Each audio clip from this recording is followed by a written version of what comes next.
नमस्कार, आयुर्वेदिक में आपका बहुत बहुत स्वागत है। आज की इस वीडियो में हम बात करने वाले हैं इस बारे में कि किन बच्चों को ड्रॉप लेनी चाहिए, किन को ड्रॉप नहीं लेनी चाहिए।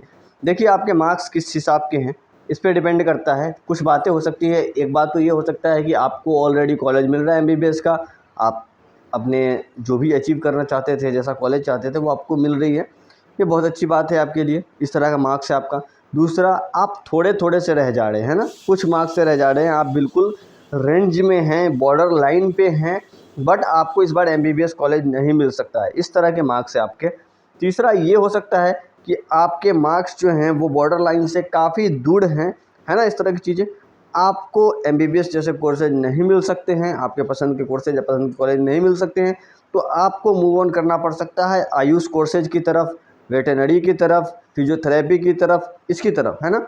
तो इसमें आपको क्या करना है, आगे आपको तैयारी कंटिन्यू रखनी है या नहीं रखनी है, किस तरह के कॉलेज में एडमिशन लेना है, या फिर जिस कोर्स को आप ज्वाइन करेंगे कम्प्लीटली उसको ही आप समर्पित हो जाएंगे, या फिर आपको थोड़ी और तैयारी करनी चाहिए, इस तरह की बातें। इसके अलावा कुछ ऐसे मार्क्स हो सकते हैं जिसमें आप काफ़ी दूर हैं, है ना। नीट के मार्क्स आपके काफ़ी दूर हैं, आप कुछ अचीव नहीं कर सकते, इस तरह के आपके मार्क्स हैं। फिर आपको क्या करनी चाहिए, क्या आपको प्राइवेट में एडमिशन ले लेना चाहिए या नहीं लेना चाहिए, या फिर आपको किसी तरह के किसी गवर्नमेंट कॉलेज में एडमिशन लेने के लिए वेट करना चाहिए। इन सारे मुद्दे पे हम लोग आज डिटेल में बात करने वाले हैं कि कैसा होना चाहिए आपका डिसीजन। ये देखिए, मैं जो भी बातें करूँगा ये मैं अपने मन से आपको समझाने की कोशिश कर रहा हूँ। ये ज़रूरी नहीं है कि आप इसे एज इट इज़ लें, है ना। समझ रहे बात को। आपकी सिचुएशन, आपकी फाइनेंशियल कंडीशन, है ना, इस तरह की चीज़ें, आपकी कैपेबिलिटी, आप पहले से कितना ड्रॉप ले चुके हैं, आप और कितनी ज़्यादा मेहनत कर सकते हैं, इन सब पे डिपेंड करता है आपका डिसीजन कि आपको क्या डिसीजन लेना है। बट ओवरऑल देखा जाए तो क्या है कि अगर आप बॉर्डर लाइन पे हैं, अगर आप थोड़े थोड़े से रह जा रहे हैं नीट में, जैसे आप 600 के रेंज में आपके मार्क्स है, 580 है, 590 है, इस तरह की चीज़ें, तो आपको टॉप मोस्ट जो आयुष के कोर्सेज हैं वो आपको मिल सकते हैं इंडिया में, है ना। लेकिन आप चाहते हैं, आपका सपना एमबीबीएस है, कोई बच्चा ये नहीं चाहता है कि उसे कोई आयुष की कोर्सेज करनी है, बीएमएस करनी है। सबका पहला सपना एमबीबीएस ही होता है। तो आपके पास दो कंडीशन है। आप पूरी तरह से एश्योर्ड हैं कि आप अच्छी से तैयारी करेंगे और आप क्रैक कर लेंगे नेक्स्ट टाइम, तो आप पूरी तरह से अपना समय अपने तैयारी को दे सकते हैं।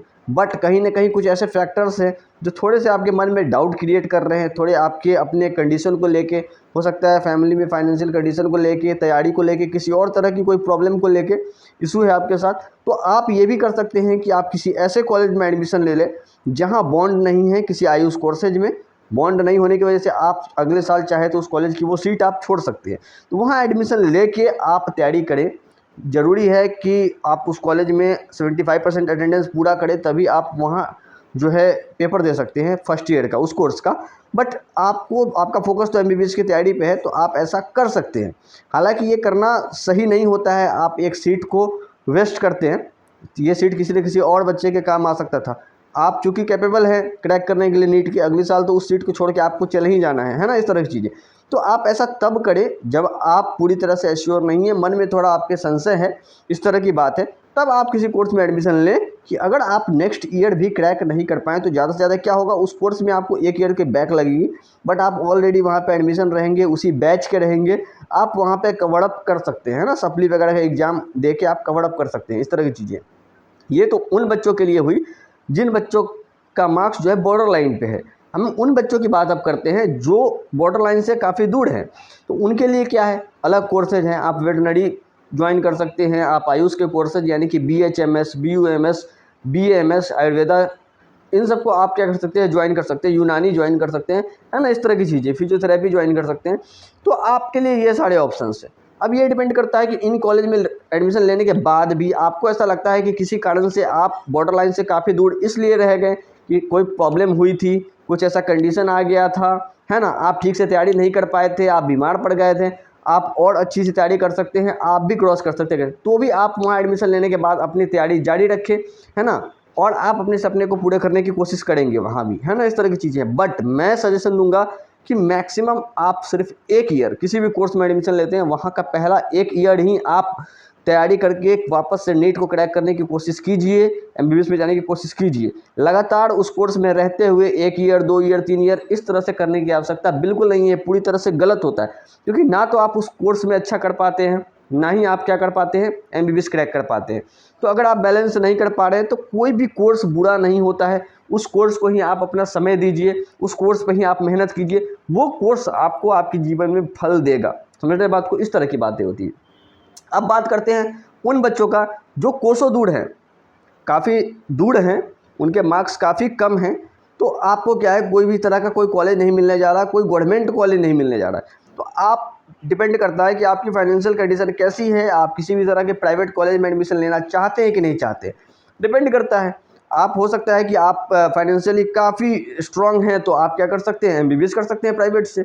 आप फॉरेन कंट्री जा सकते हैं MBBS करने के लिए, आप प्राइवेट से BAMS कर सकते हैं इंडिया में, ज़्यादा पैसा नहीं लगता है। इस तरह चीज़ें डिपेंड करता है कि आपके पास कितना पैसा है इस मामले में, है ना। और ये सब करने के बाद और भी चीज़ें हैं कि आपकी फैमिली बैकग्राउंड कैसी है। फैमिली बैकग्राउंड में जिनके पहले से मेडिकल फील्ड से जुड़े लोग हैं, पहले से जिनके यहाँ नर्सिंग होम चलता है, क्लिनिक चलता है, तो वो कोई भी कोर्स ज्वाइन करते हैं जिनमें उनके नाम के आगे डॉक्टर लग जाता है, तो उनके लिए कोई बड़ी प्रॉब्लम नहीं होती है आगे, है ना। इस तरह की बातें तो वो प्राइवेट से कर लेंगे, फिर वो जितना पैसा लगाएंगे उतना तो वो कमा लेंगे, है ना। इस तरह की बातें होती है। ये सारे फैक्टर्स हैं, इन सबको नज़र में रखते हुए ही हम लोग डिसीजन लेते हैं कि क्या करना हो आगे चल के, इस तरह की बातें।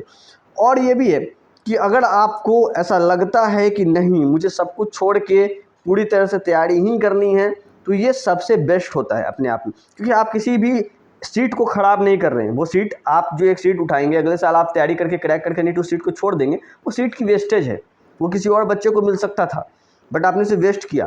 तो अगर आपको लगता है आप कैपेबल हैं, तो आप बिल्कुल भी सीट वेस्ट नहीं कीजिए, ये मेरा मानना है। मैं जानता हूँ इस तरह की चीज़ें, जो बच्चे थोड़े थोड़े से रह जाते हैं, एक एक सीट की कीमत आप भी समझते हैं, है ना। इस तरह की चीज़ें, तो ऐसा नहीं करना है। अगर आपके मन में थोड़ा संशय है, आपको लगता है, तभी ऐसा आप करें, वरना ऐसा नहीं करें। समझ रहे बात को। और एक बात, प्राइवेट कॉलेज में अगर आपको एडमिशन लेनी है तो आप क्या करें, जांच पड़ताल कर लें पहले कि वो कॉलेज जो है वो पूरी तरह से मान्यता प्राप्त है कि नहीं है। वहाँ पे इस बार एडमिशन लेने के लिए उसको जो NCISM है ने अलाउ किया है कि नहीं किया है। फंसे नहीं थोड़ा प्राइवेट के बारे में, है ना। और हमेशा एडमिशन काउंसलिंग के थ्रू ही ले, चाहे प्राइवेट में ले, चाहे आप गवर्नमेंट कॉलेज में ले, काउंसलिंग के थ्रू एडमिशन ले। Okay, thank you.